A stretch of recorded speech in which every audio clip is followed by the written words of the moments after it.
وەکو چۆن ژن مافی هەیە پیاویش مافی هەیە هاوسەنگی مافی پیاوان لە کۆمەڵگای ئێمەیە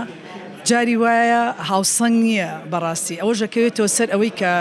خێزانێک کە چۆن مامەڵە لەگەڵ یەکتریاکەن ئەو دوو هاوسەر چۆن چۆنی مامەڵە لەگەڵ یەکتریاکەن ئەوە هاوسەنگەکە دەرەخا لێرا کە وەکو ئەوەی کە هاوسەنگی پیا و ژن دەرخا من لێرەشەوە پیرۆزبایی لە پیاوانەکەم کە ئەمڕۆ ڕۆژی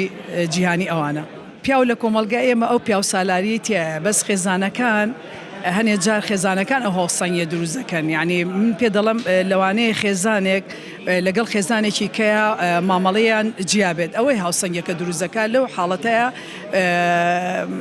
من یعنی مافی باش ئێم بە پیاوان و لە هەمان کاتە ژنی ژەر مافی خۆیەتی کە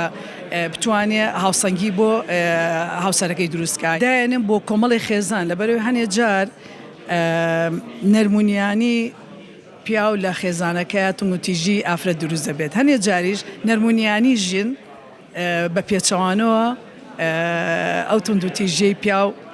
دروست دەبێت بەرامبەر بە ئافرەت یعنی هاوسەنگیەکە خێزانەکە خۆی دروستیەکە.